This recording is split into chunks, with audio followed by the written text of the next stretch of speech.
Welcome to the Student Roundtable podcast. Oh, how exciting! In today's episode, we're going to be talking about if I were in charge. So, my name's Chamali, I'm from IDP Education, and I have some incredible humans next to me who come from all different walks of life, countries, but they've all chosen the journey to actually come and study in Australia. So, I might get you guys to introduce yourselves.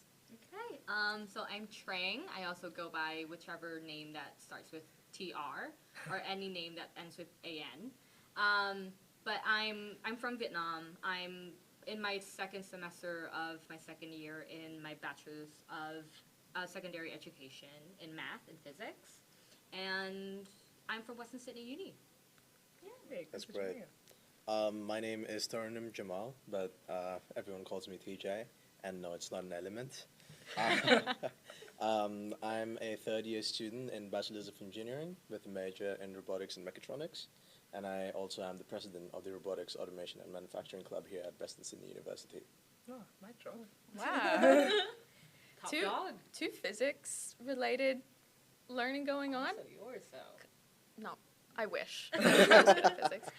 My name is Priya. I'm from Canada, and I'm studying my Doctor of Physiotherapy at Macquarie University. I mean, you have the physio in there, so I guess Yeah. it's It works out. sounds similar Yeah. to physics. You can pretend. There's a physio table.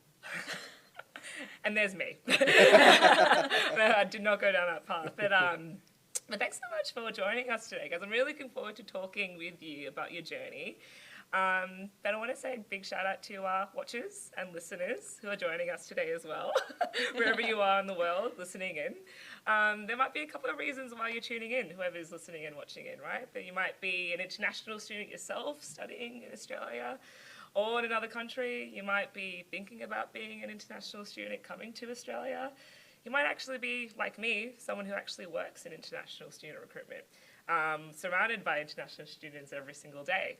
But a lot of people that work in international education actually haven't gone through the journeys that you have done.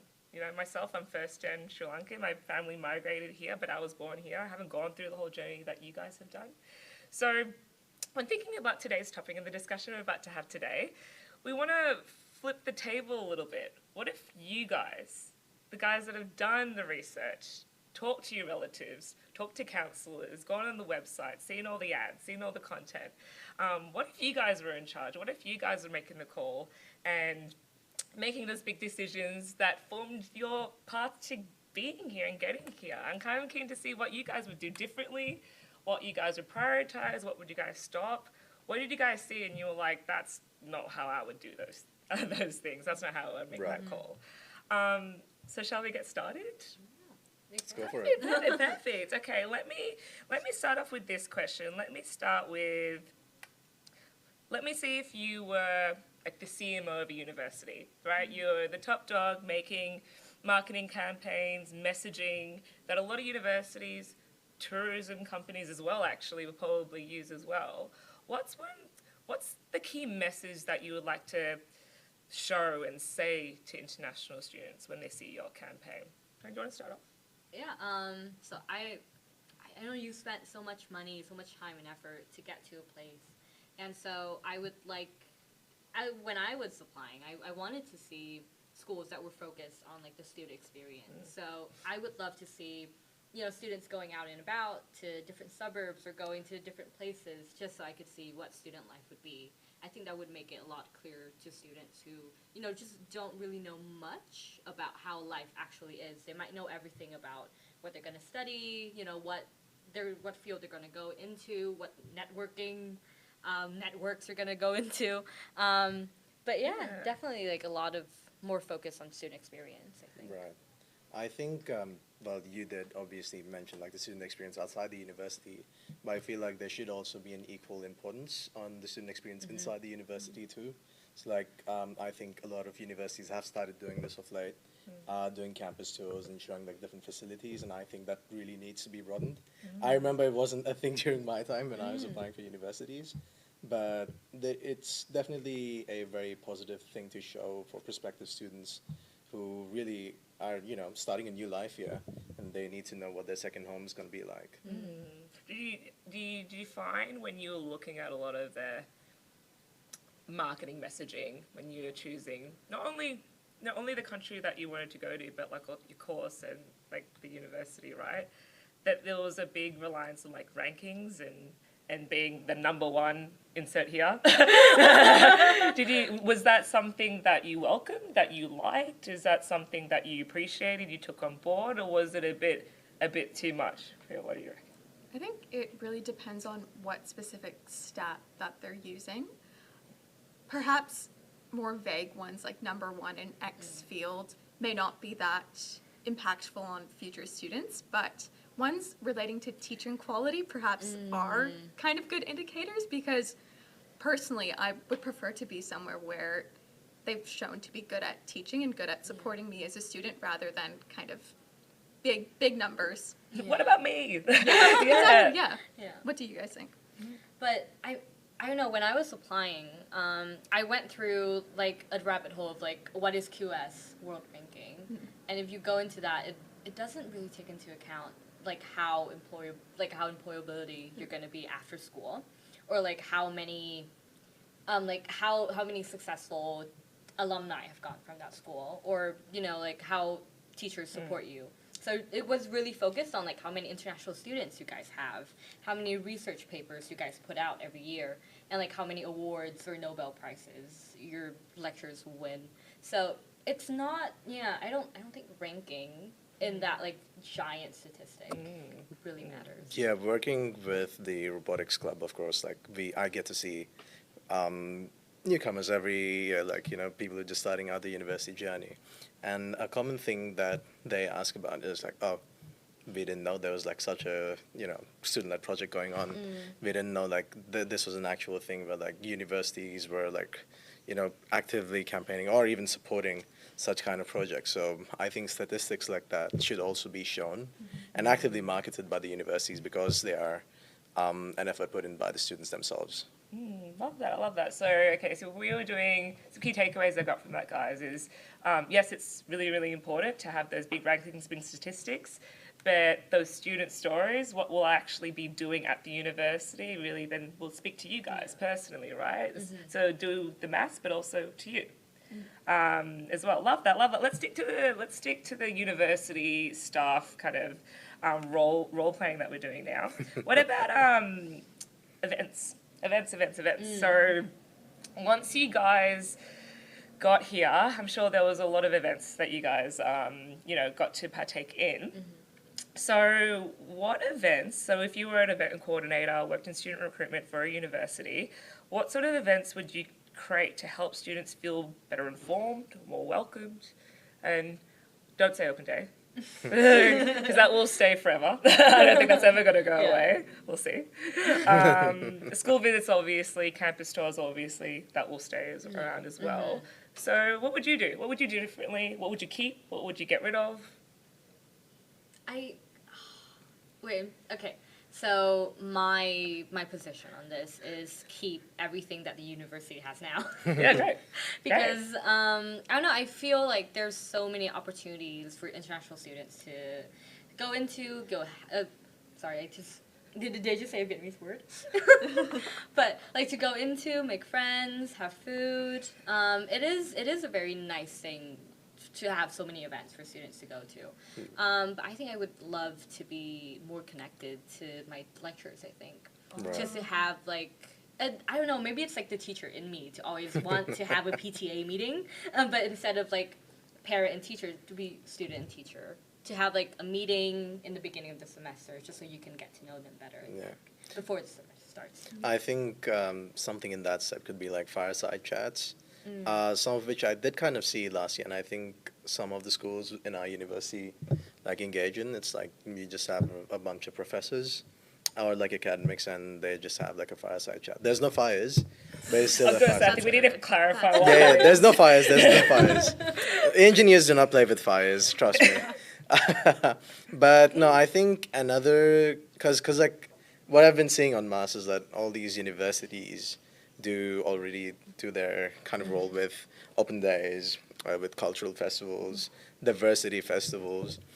So I think it is pretty inclusive, but I guess a fresh page to start would maybe be like starting like local community led events, get the local communities involved, so that the students can also kind of like, I don't know, branch out of just their student groups and kind of connect with the locals as well. No, that's interesting. So that's something that the university and also your local government, I guess, Yeah. could Yeah. actually do a lot more together for. That's so interesting because I think a lot of maybe people that work in the universities probably think, oh, you just want to be with other students. Yeah. That's so interesting. There might be that call. So a lot more partnerships, a lot more, which is a great point because you want to not just come to the university. You chose Australia. You chose Right. the city. You chose Exactly. Sydney as well. So I love that. So probably more in that space as well. Yeah. I think on that lens, guys, why don't we stick to that lens a little bit about making people feel more inclusive. When coming to Australia, you've left your community back at home, your friends, your family back there, so you want to feel included here when you're here, and I hope you have as well. So, TJ just mentioned community events, but let's think about more so in the city, but also it could be also based in the university as well. What would you do to make people feel more inclusive? I know we do have community events. Let's just say we have that, but what else? And I'm not just maybe let's branch out to not just be cultural. Maybe it's different learning needs as well. People that are introverts, people that are extroverts. What would you do if you ran the country, ran the city, or ran the university to make people feel more included? And maybe there were things that you guys did yourselves as students that you liked that you'd want to do more of as well. Anyone want to jump in? Maybe I can start. Yeah. Maybe looking at it from more a wider community lens. I personally am very much into sports and athletics. And when I first came, people who love the gym are very much attached to their gym. So when I moved here, it was like cheating on your old gym. Oh. But I had to find a gym where I guess I felt comfortable, especially when you're doing things like Pilates or like Zumba. You want to feel comfortable where you are because it's a bit nerve-wracking. So I guess connecting to things in your community and interests that you like. And I think Sydney and Australia as a whole is so wonderful because so many people are into athletics, and you don't need to be like a super runner. There's run clubs for people of so many different levels of running. So that's what I've personally really enjoyed, and I think more students should maybe try to get into that. I love that. Yeah. So branching out, and it's also because a lot of people running and trying to think of initiatives probably just stick to cultural. People want to be but then it's like I have a few friends who've come to Australia, and they also kind of we want to meet people outside of our culture actually as well. But then how do you make them feel more inclusive, and make them feel more comfortable as well? Let me put another question to you guys about, again, that safety lens, I think. Safety is such a big thing that I know a lot of parents, when they're sending their kids over, relatives, families, is something that they definitely think about, right? It's a big call. So when it comes to safety, guys, and if you're in charge of making sure that your students were safe when they came here, what are some of the things that maybe you guys felt that were great that your universities did? What are some of the things that your community did that made you feel safe? What they didn't do, maybe, if you're open to talking about that too. But if you were in charge of that, what would you do differently? Do you want to jump in? I mean, talking about women's safety, especially for women of color in Australia, it's definitely something that a lot of people are talking about that because violence and brutality and stuff is going around Australia, which is not a very good thing. But I think my university has really tried to be very supportive of women who want to speak out. So there are a lot of posters and a lot of hotlines in the female bathroom would be like, okay, if you can't contact your loved ones because maybe that person forced you to cut off contact, then you can call the university and there's a shelter that they can, refer you to. So I think that made me feel really safe, even though I'm in a very healthy relationship.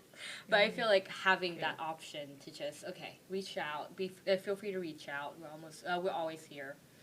Very nice. And also, the security guys around our campuses, Very cute. They're jacked. Yeah, They're good. like the most buff people on earth, and they have tattoos all over their arms.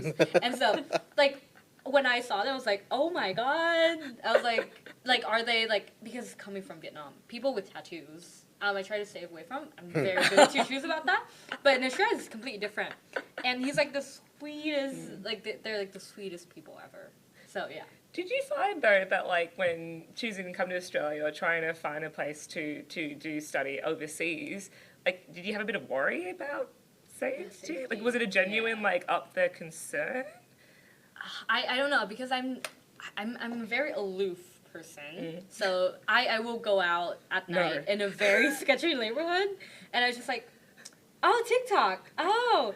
And that's something I'm trying to get rid of. That's like a terrible habit. But definitely, I don't know, take a self-defense class, I think, if you're really worried about it. But I think Australia is like all around, in Sydney, for sure. It's not that dangerous. But I think, yeah.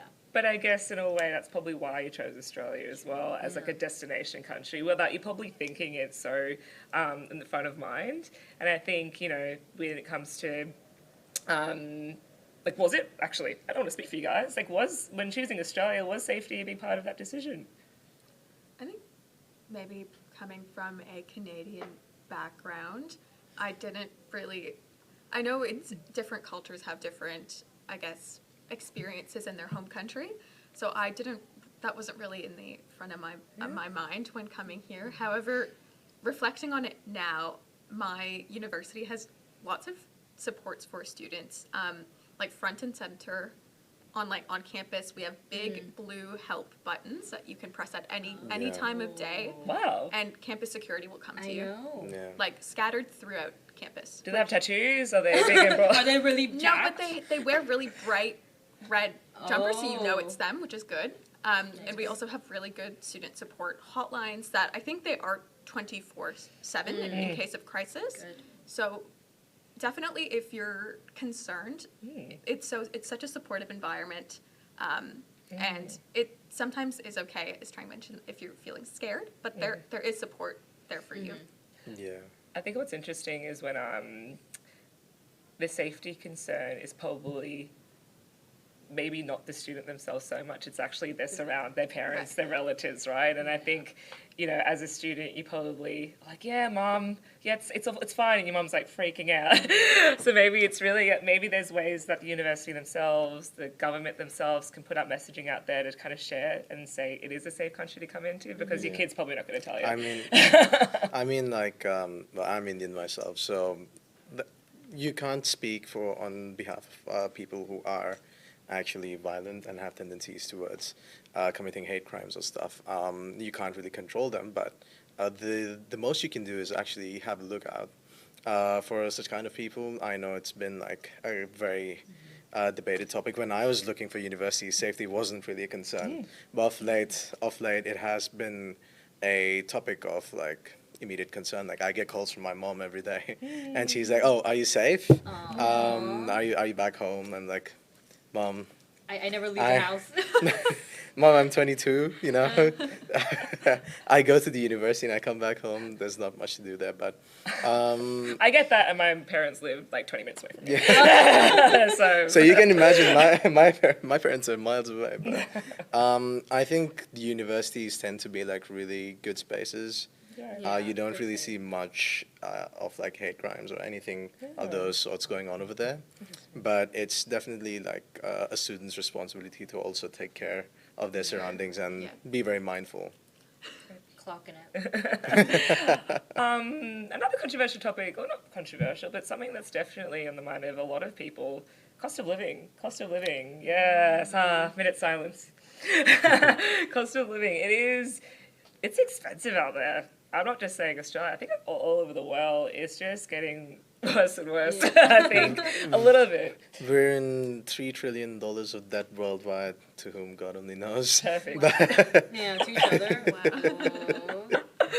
Where is that money? So obviously it's a big deal. I'm hoping. Was it something that you guys considered? Is it something that you guys are considering right now, being an international student And yeah, if you're in charge, let's just say policymakers, universities, what would you do to help with that? I Where's the think start? I'd like to go with this one. So, yes, expenses have been a growing concern. I've had many students reach out to me regarding those as well. I mean, it's just gonna keep rising. You Yeah. can't really control the market, even though you wish you could. Uh, just have the God hand be like, Yeah. all prices go down by $10. Eggs are now But 50 cents. But like for me, like spending money on groceries is like it's actually equal to the amount I spend on my rent and utilities, which kind of speaks a lot. Yeah, Yeah. which kind of speaks a lot. So yes, learning how to budget and be wise with your money is really an important thing. But I also feel like university is taking steps towards like supporting students in a way. For example, like WSU does student-run pantries, which are done weekly and or bi-weekly. Don't quote me on that, but On different campuses too. yeah, and on different campuses as well. And that kind of like helps students that are kind of in a tight spot. Like it might not be for me, but I can refer it to someone else who could be suffering through stuff because I do know people who work hours on end just to make their everyday needs met. So things like those like really do make a change, and I would definitely encourage both policymakers and university officials to have a look at stuff like these. Because I know it's not just international students, it's everyone Yeah. right now. But I think it's taking a little bit of care of those that probably don't have the support system, right? So then, and I think it's up to Australians and the Australian community to also help with helping you guys to know where to go, as you said, Tejas, which is fantastic. So you feel like universities are doing a pretty good job with actually... Yeah, they're getting there, yes. They're Yeah. getting there. And I think that, like, starting from somewhere is a better position than to have nothing at all. Yeah. How did you guys found finding jobs here? I'm not saying through your course. I'm just saying to get by. Like how was that for you? Do you work part time anywhere? Yeah, so Yeah. I do work part-time cool. on campus, and I think a lot of international students, and students in general, like, your campus is a great way to find some employment, whether it be at a cafe or at a student support service. My university specifically, they send out a weekly email that has a listing of jobs on campus as well as affiliate jobs with other, I guess, partner places.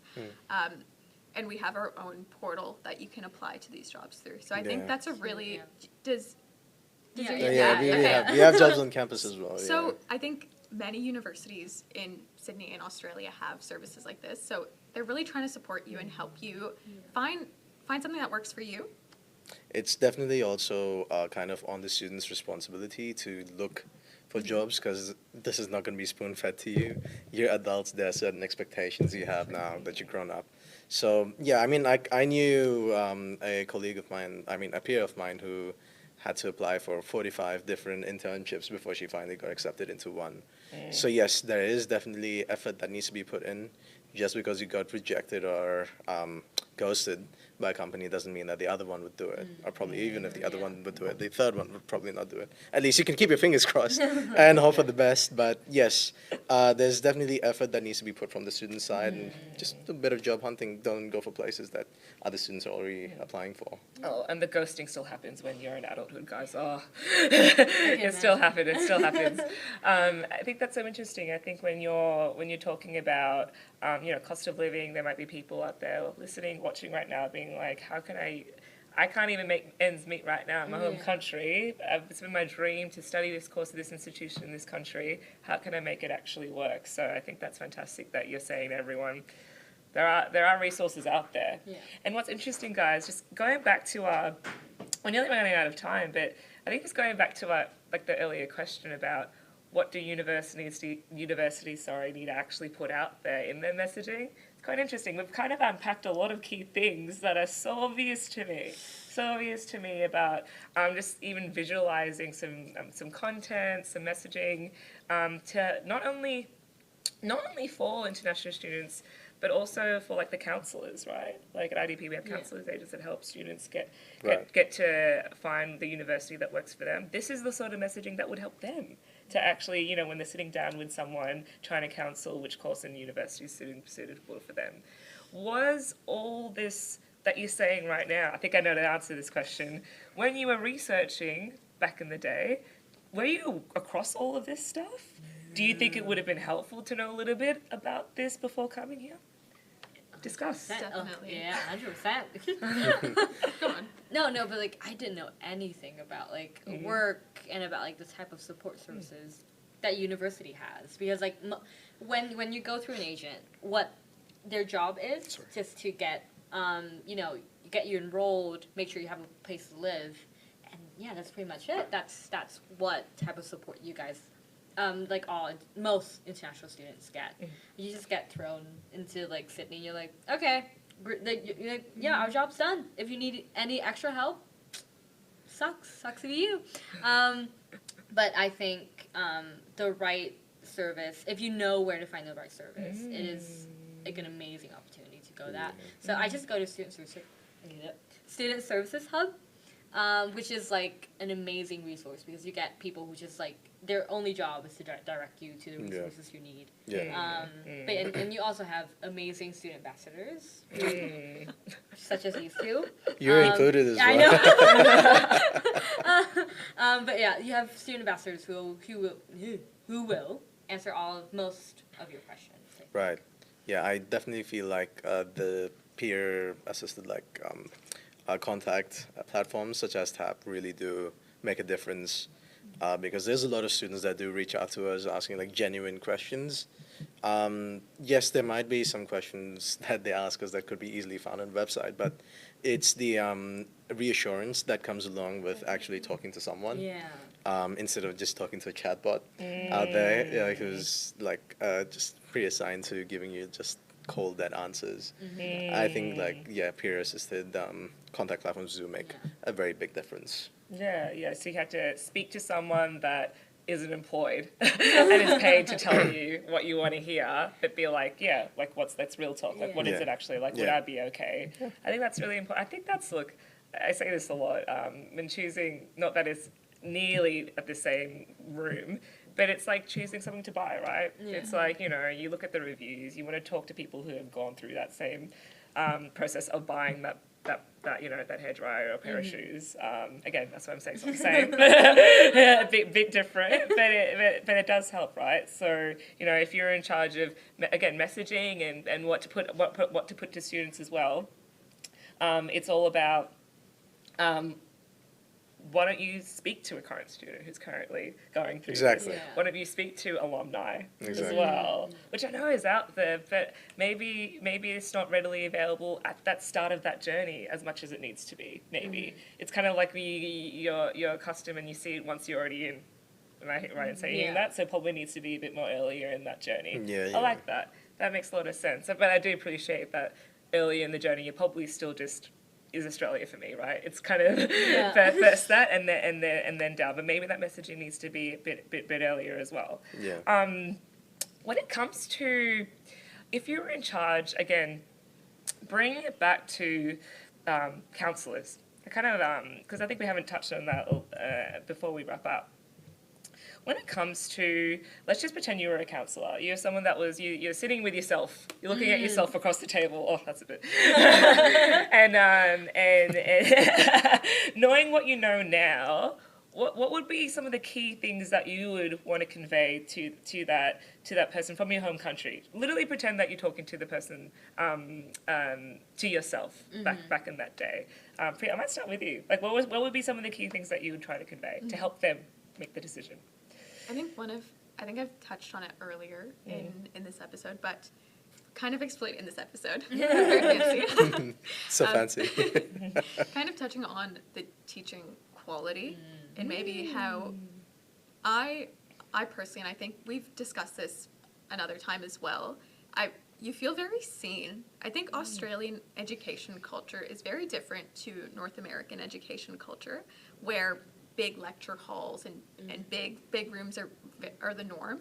But here I've felt kind of more that high school vibe where you get to know your lecturers, you get to know your professors, which I definitely, if I had known that before, I would have been much more excited. But now that I know it's great and it's wonderful, so definitely I would explain teaching quality and how the culture can vary here. 100%. I think for me, I would tell them about how lovely everyone is. Yeah. Like, honestly, Yes. like, Australia's so... Oh. But Australians are really, really lovely. I want to tell a story about, like, one time I got lost on the train and my phone was dead. And that was, like, my second day in Sydney. And I didn't know. So I think I was on the train to Leppington. But my home is in Bankstown. So, yeah, quite a long distance. And then a homeless person just helped me. I looked really confused. He was like, do you know where you're going? I was like, no. And it was like, oh, okay, so you're going to Cabramatta, and you just take the train back to Lithgow, and then Lithgow to Bankstown. And, like, the nicest person ever. Even though, like, yeah, and I didn't have any change on me, but, yeah. If I could see him again, I would give him $1 million. If I could. Oh, it's on video. It's recorded now. He might reach out, be careful. It's like, good on them. Yeah. Get $1 million out. I think that's so interesting, guys, that you mentioned this, because in those earlier conversations, you know, those counsellors, those people that you're chatting to are from your home country, actually, you know. So maybe bringing all those, they would. It's crazy, right? They know this because they work with the universities and they know the culture really, really well. But they need to say it more. It seems like they need to kind of bring it up more, you know. Yeah. It's actually a really good bunch of people, you know. I also do feel like every student, when they research, at least when I was researching, I had like a focus. Like I wanted to know more about a university's projects and the kind of like, you know, work it was putting out there. So maybe like if I was talking to a counselor, yeah, I think every student has that kind of an individual interest. So just having a conversation revolving around that interest would probably benefit everyone in the longer run. Yeah, keep it simple. Yeah. Hey, guys, we're at time. That flew by, right? It flew by. Thanks so much for joining me today. We're just going to do a quick fire of just around the table. Give someone some advice. What's one piece of advice that you'd give to an international student? I know, putting you on the spot. None of this is scripted, which is very rude. None of it. What's one piece of advice, quick fire, that you would give to an international student? Doesn't have to be to Australia, can be to Australia, but they want to make the move. I tell this to everyone. The fees that you pay are just not your tuition fees. They involve all the services that the university offers. So make sure that you use every single cent that you pay for, because that's expensive money that you're paying right there. Yeah. Yes. I think my advice would be make mistakes. You know, life is short. Oh no, I shouldn't say this. But life is short. You should be able to have fun. You should be able to like go outside, explore, make mistakes, fall asleep on the train, miss your stop. I fell asleep on the train. I went to Wollongong once. Oh, no. This advice of this podcast. I was like, but it was like the best day of my life. I was just like figuring out where to go. That I always learn the hard way. I don't learn the easy way. I always learn by making mistakes. Remind me to show you the Opal app after this. I probably don't have Shade. I think my point kind of brings both of your points together. Thank goodness. Take ownership of your studies and your life. Like TJ said, take advantage of your course, take advantage of what's offered at your university, and take advantage of the city that you're moving to, in our case, Sydney. Yeah, Beautiful. absolutely. Thanks so much, and shout out to Western Sydney University Launchpad for giving us this beautiful venue as well. And thanks so much for listening. Yay. Thank you. See you guys later. Bye bye. Oh, what's this? Yeah. Yes. Pocket it.